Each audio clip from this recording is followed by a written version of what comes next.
Ora, bem-vindos para mais um vídeo e para mais uma apresentação de um livro. E hoje eu vou falar de um tema, de origem de um tema muito escaldante naquilo que tudo que se está a passar à nossa volta. Um tema muito atual, embora um tema histórico, porque remonta lá atrás, como eu vou explicar. E eu vou falar de Maio 68. Vou falar de Maio 68, do autor Régis Debray. Vou falar da nova esquerda e das origens ideológicas e culturais da nova esquerda, principalmente de Maio 68 e tudo o que originou Maio 68 e tudo o que vai originar o pensamento da nova esquerda. Com isso, eu vou hoje falar deste livro aqui, Maio 68, de Régis Debray. Régis Debray. Este livro, e eu já vou falar do autor, este livro, que foi, primeiro, teve a sua origem em 1978, não é? Publicado originalmente em 1978, durante as comemorações do 10º aniversário das revoltas estudantis. Portanto, foi 10 anos depois de Maio 68. Portanto, o Maio 68 é uma contra-revolução conseguida. Gerou enorme celeuma no meio cultural francês antes de ser silenciado. No opúsculo, hoje considerado um clássico da literatura, portanto este livro é considerado um clássico da literatura, todos podem ler, da direita à esquerda, conservadores, socialistas, todos devem ler este livro. E eu depois também vou explicar porquê. Portanto, considerado um clássico imprescindível para compreender os costumes e as mentalidades da sociedade atual. Se alguém quer compreender essas manifestações todas antirracistas que aconteceram agora, compreender o porquê da ideologia que está ali, tem que recuar lá atrás e tem que estudar esta obra que está aqui, que eu volto outra vez a mostrar, Maio 68, de Régis Debray, edição em português. Portanto, como diz Régis Debray, alerta para que Maio 68 não trouxe a feliz libertação das pessoas, como as pessoas pensavam, e da sociedade em geral, sobre o jugo do Big Brother, não é? Antes significou o abandono do indivíduo à tirania do dinheiro, ou seja, o indivíduo foi abandonado à tirania do dinheiro, da opinião e do instante. Ou seja, esta sociedade consumista de zombies que perderam toda a identidade original, não é? Devemos, em parte, a todas essas revoluções e esses movimentos que eu vou explicar. Então o autor aqui nos fala, muito interessante, que é isso que eu hoje vou falar, uma aliança entre o liberalismo económico e a moral libertária. Eu vou repetir esta frase. É uma aliança entre o liberalismo económico e a moral libertária. Isto é o espírito de Maio. A grande conclusão do espírito de Maio não tem nada a ver com é proibido proibir. Isto é a frase que a comunicação social e os documentários metem em primeira mão para nos enganar. Não tem nada a ver com proibir. Que é proibido proibir. Não tem nada a ver com isso. Tem a ver antes com uma aliança entre o liberalismo económico e a moral libertária. E porquê que há esta aliança entre, portanto, o liberalismo económico e a moral libertária? Porque interessava às elites financeiras lá em cima, interessava às elites financeiras que todos os movimentos dos jovens, não é? Juvenis, todos estes movimentos se afastassem do comunismo original, do marxismo original, porque o comunismo original é anticapitalista. E isso não interessava à elite globalista, cujo um dos objetivos, que eles têm muitos, é o consumo. É o consumo dos seres humanos. Viverem para o consumo. Então o que é que acontece? Como nos diz o autor, Régis Debray, uma aliança entre o liberalismo económico e a moral libertária, que é o espírito de Maio 68. Abriu as portas para a sociedade francesa ao neoliberalismo. E eu vou explicar isto tudo muito bem explicado. A partir de então, escreve a frase mais importante que vamos ler no livro: a vanguarda francesa será a cauda do vagão americano. A vanguarda francesa será A Cauda do Vagão Americano. Porquê que este livro é muito importante e é considerado um clássico? Porque este autor, que eu vou dizer quem é, teve a visão de explicar o que é que estava a acontecer. E este autor, Régis Debray, quem é?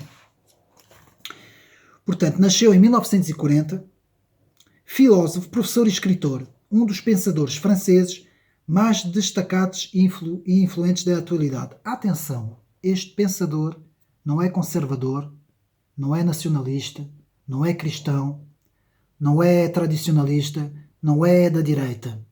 E eu peguei justamente num livro, de alguém que foi marxista, que depois converteu-se, depois foi socialista e por fim marxista cultural, defendeu todas essas vertentes. Portanto, é a pessoa mais indicada para nos explicar todas essas coisas, que é para não dizerem que se explica as ideias políticas com base nos próprios autores das nossas ideias. Não, isso é mentira. Eu aqui explico as coisas e até vou buscar os próprios autores que explicam as próprias ideias e os próprios movimentos. Então, este autor socialista, teórico do marxismo cultural, vai, neste livro, nos explicar o que é mais 68. Rapidamente, para ser rápido, para não demorar muito. No dia 2 de maio de 68, estudantes franceses da Universidade de Nanterre, em França, fizeram um protesto contra a divisão dos dormitórios entre os homens e as mulheres. Portanto, este foi o primeiro grande... Há sempre uma coisa assim qualquer a nível dos sexos, não é? A nível sexual, não é? Acontece sempre qualquer coisa, uma reivindicação. Portanto, a reivindicação era contra o fim das posturas conservadoras daquelas universidades. Portanto, e foi tão grande a contestação que os próprios estudantes passaram a exigir a renúncia na altura do presidente Charles de Gaulle. Portanto, que isso foi em 1968. A partir daí, toda a cidade de Paris se transformou em um palco de confrontação gigante entre polícias e manifestantes. Tudo por causa dessa situação dos dormitórios entre as mulheres e os homens. No dia 18, os trabalhadores vieram depois, protagonizaram uma revolta e uma greve geral com proporções nunca vistas em França. Mais de 9 milhões de trabalhadores na rua. O presidente Charles de Gaulle teve que ir para a Alemanha, Baden-Baden, encontrar-se com o seu general das forças de segurança, não é? Em que teve que lá ficar e ainda teve que convocar novas eleições legislativas e ainda conceder um abono de 35%. Portanto, com todos esses acontecimentos, teve que tomar algumas medidas. Isso foi maio de 68. As revoltas juvenis dentro das universidades por causa de um problema de dormitório entre homens e mulheres. Vamos aos antecedentes.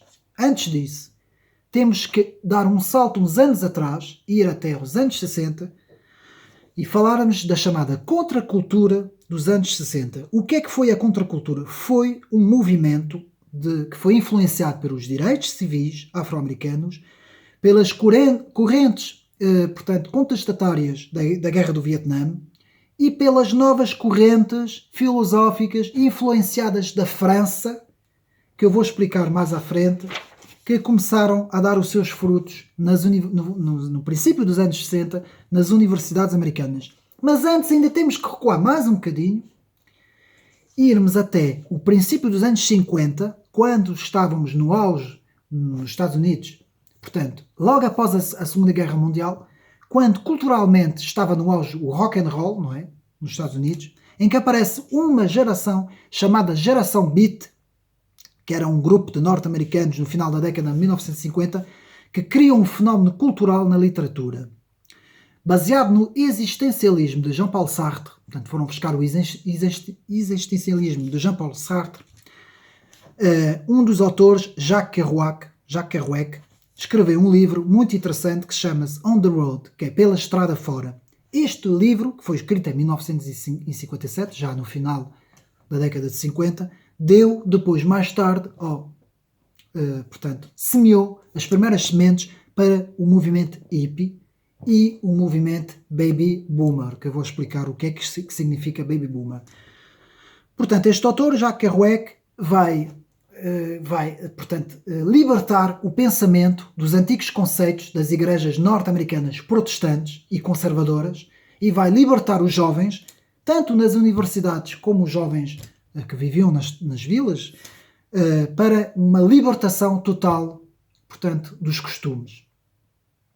O que vai depois dar origem, com a música também, com a passagem do rock and roll para a música pop, com os Beatles e vários grupos, Bob Dylan e vários grupos, ao movimento hippie e ao movimento baby boom. O movimento baby boom é um movimento demográfico que ocorreu entre 1946 e 1964. Houve uma explosão demográfica muito grande, porque foi o pós-guerra, quando acabou a Segunda Guerra Mundial. Portanto, com os trabalhos dos Estados Unidos, que estavam o avanço económico dos Estados Unidos e também a reestruturação e reconstrução da Europa, o que é que aconteceu? Houve um aumento de vida, um aumento de custo, um aumento de bem-estar e um aumento de vida económica nos Estados Unidos. E na Europa também, com a reconstrução, com o Plano Marshall, com tudo isso que aconteceu, houve um aumento do nível de vida, não é? Ao fim e ao cabo. E esse aumento de nível de vida, entre 1946, seguindo logo a seguir a Segunda Guerra Mundial, e 1964, deu origem ao Baby Boomer. Portanto, todos os nossos intelectuais hoje, esses intelectuais esquerdistas, não é? Que têm entre 50 e 60 anos, estão na casa dos 60 anos, 60 e poucos, todos esses grandes esquerdistas, e alguns também do centro, toda essa centro e esquerda, são todos oriundos deste Baby Boomer, dessa tradição Baby Boomer, dessa cultura Baby Boomer. Por isso é que são esquerdistas. Vão se rever no Maio de 68. Vão, portanto, se reivindicar como tendo no Maio de 68, portanto, as suas origens. E é isso que a Régis Debray também explica. Todos esses movimentos deram origem às revoltas dos campus universitários americanos, nos anos 60, que culminaram em 1968, portanto, no maio de 68, nas tais revoltas que eu disse em França. Ora bem, o que é que acontece? O que é que Régis Debray nos diz? A vanguarda francesa, intelectual, que era de esquerda, será, doravante, o vagão da cauda americana. Portanto, aqui Régis Debray explica-nos na página, portanto, 15, portanto, do livro, eu tenho o livro todo apontado, não é? Explica-nos, a vanguarda francesa, dizia eu, será doravante o vagão do caldo americano. Ver, em 2008, os neoconservadores saídos de maio de 68. Isso quer dizer que aquela turma do PSD, os intelectuais, aquela turma do Bloco de Esquerda, os intelectuais, aquela turma do PS, da Iniciativa Liberal, desses partidos todos eles revêem-se nisto. E eu vou explicar porquê. Então, portanto, os protestos dos marxistas culturais fez antes, pelo contrário, aproximar o capitalismo ainda mais. Ou seja, o capitalismo, um capitalismo extremado, que será chamado neoliberalismo, sairá vencedor e abrirá as portas à americanização da França e da Europa. Reparem bem, isso interessava as elites. O marxismo cultural não se oporá ao liberalismo económico, antes pelo contrário, haverá um casamento entre a moral marxista, e o consumismo neoliberal. Então, no plano económico temos um neoliberalismo que quase que anti-Estado, que vai dar quase ao anarquismo, no americano. Isto agora nos Estados Unidos. No plano moral temos o marxismo cultural. Então, o que é que podemos dizer disso? Simples. Se analisarmos hoje os grupos, por exemplo, os afro-americanos, são muito consumidores de boas roupas. Se analisarmos as comunidades homossexuais, também consomem muitas roupas, muitos computadores, muita tecnologia.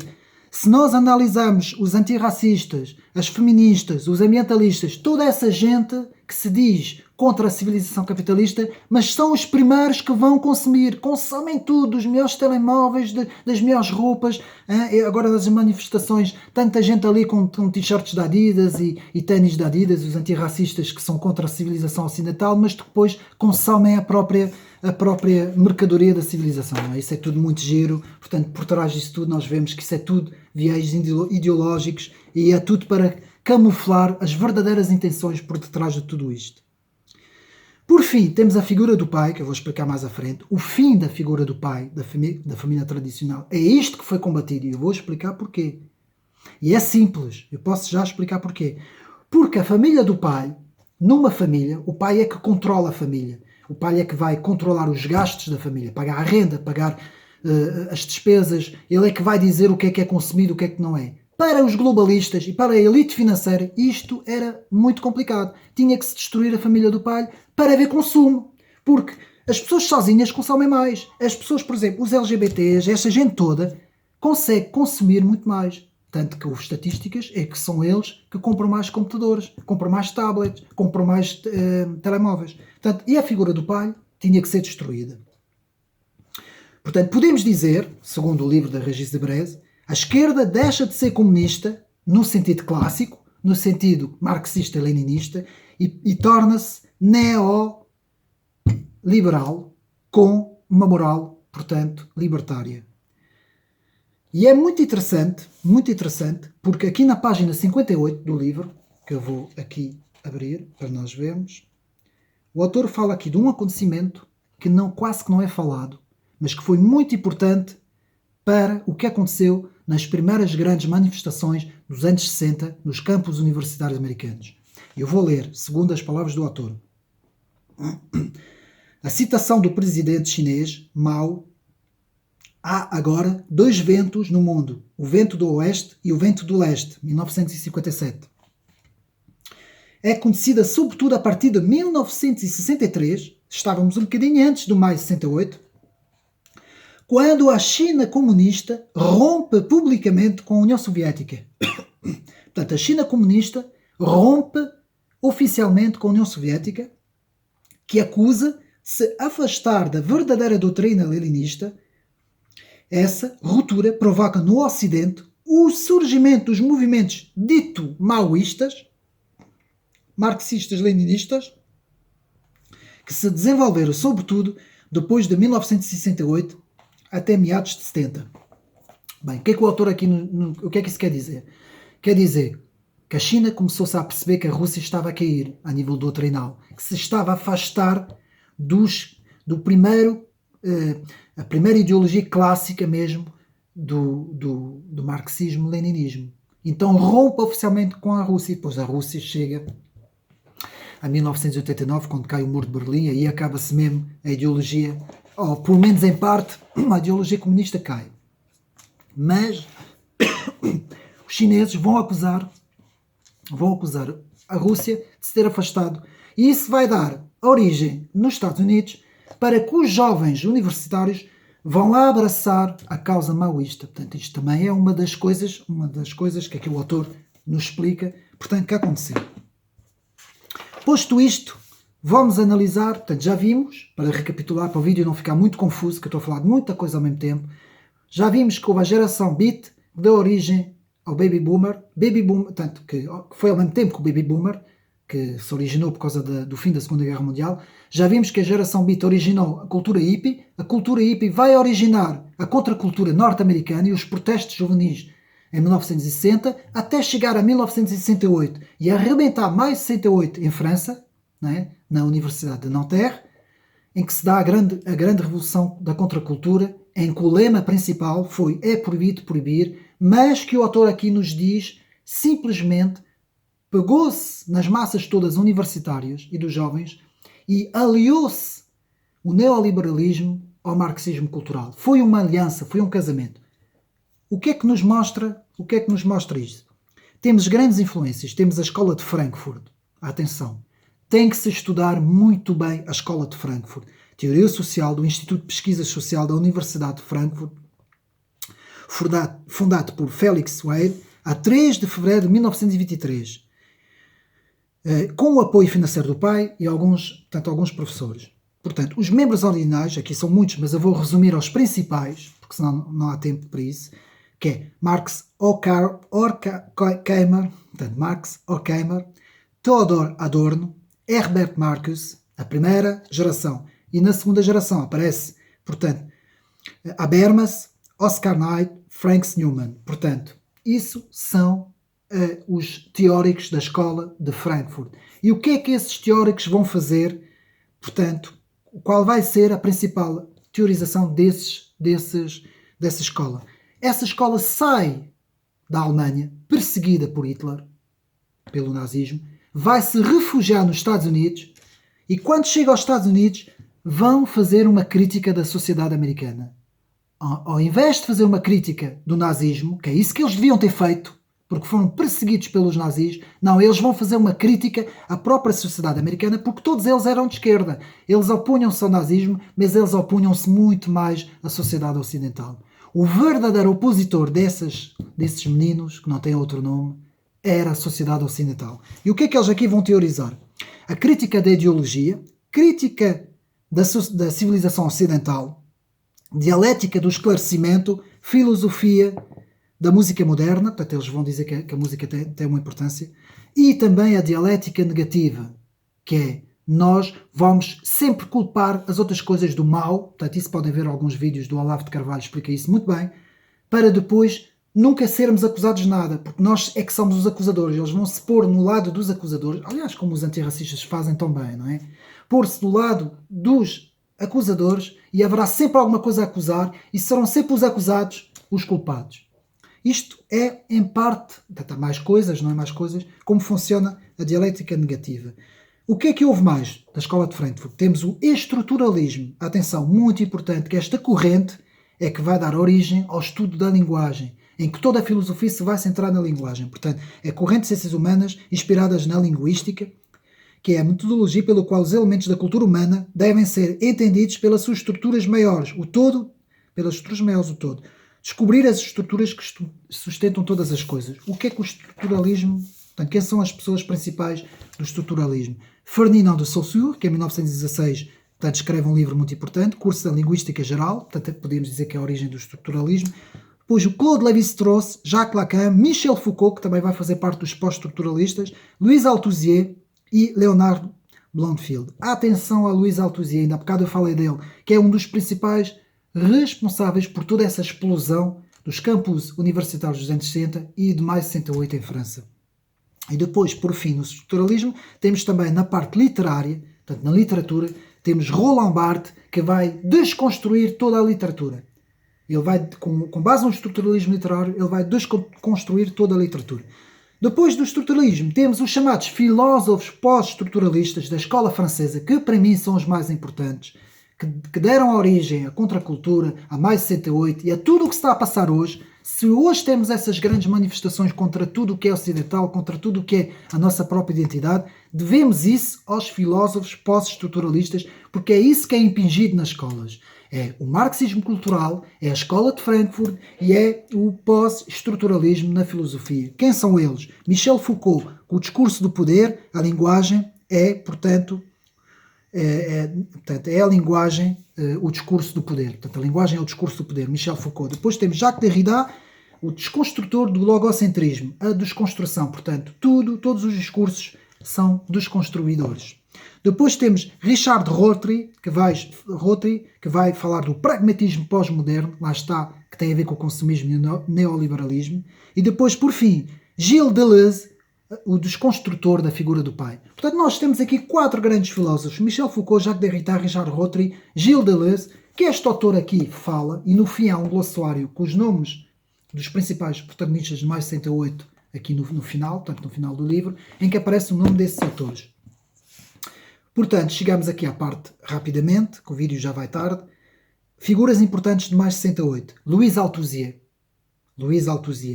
que foi um dos principais da filosofia estruturalista, que preparou o terreno para os pós-estruturalistas, que eu agora ainda falei. Depois temos Jacques Attali, que é que não conhece Jacques Attali, não é? É o Bill Gates francês. Jacques Attali é o Bill Gates francês. Antes de acontecer qualquer coisa, antes da pandemia, ele já andava a dizer não sei o quê, se aconteceu uma coisa no mundo e tal. Eles sabem sempre tudo antes dos outros. É muito estranho, mas é assim. Portanto, Jacques Attali. Depois temos o Clever Edrich, dos USA, membro do partido dos Black Panther, originário das revoluções do campus universitário dos anos 60. Depois temos Cohn-Bendit, Daniel Cohn-Bendit, que representa a esquerda, o homem da esquerda francesa, não é? Principal figura do movimento de Março 22, personificação da revolta juvenil de 68, portanto Daniel Cohn-Bendit.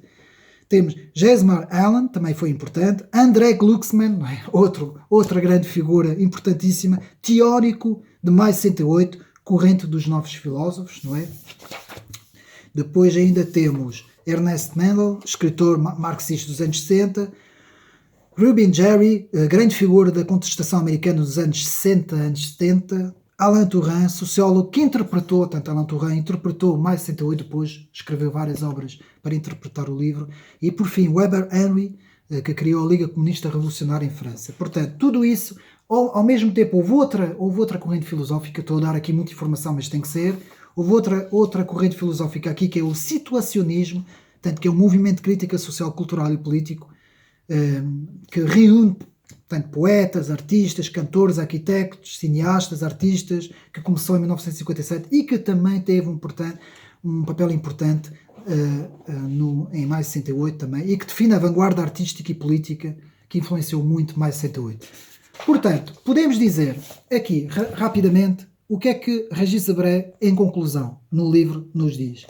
Então, simples. Sempre houve duas forças a governar o mundo. A nível político partidário, sempre houve duas forças a governar o mundo. O socialismo e o liberalismo. Simples. Sempre interessou a elite globalista, que é a elite que comanda o mundo. Não vou agora falar sobre isso. Irei fazer outros vídeos e já fiz vídeos sobre isso.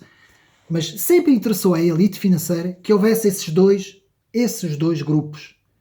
Uns partidos mais socialistas, outros partidos mais liberais. Porquê? Porque o liberalismo e o socialismo casaram em si.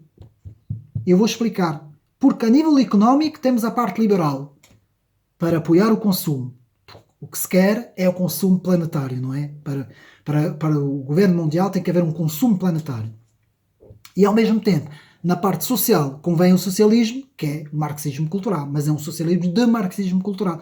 Ora, quem são os partidos que representam isso em Portugal? Como exemplo, o PSD, o PS, o Bloco de Esquerda, Iniciativa Liberal, o CDS, todos eles representam bem esta configuração do socialismo e do liberalismo entre...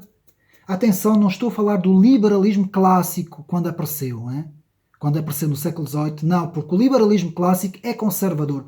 Porque esta junção entre o liberalismo e o socialismo que eu estou a falar, que vamos chamar isso, para ser mais fácil aqui para os meus amigos do Facebook, vamos resumir isso como o liberalismo societal, ou o neoliberalismo societal, seria melhor assim. Neoliberalismo societal, que é aquilo que o PS defende, que é aquilo que o Bloco de Esquerda defende com unhas e dentes, que é aquilo que a Iniciativa Liberal também defende, que é aquilo que, ao fim e ao cabo, o CDS... que quando estava lá a Associação Cristas era isso, não é? Portanto, que é isso que o Francisco Louçã defende, que é isso que os teóricos todos do Partido Socialista e do PSD são todos assim. Porquê? Porque é uma maneira de haver o poder económico, de ter o poder económico e de ter a moral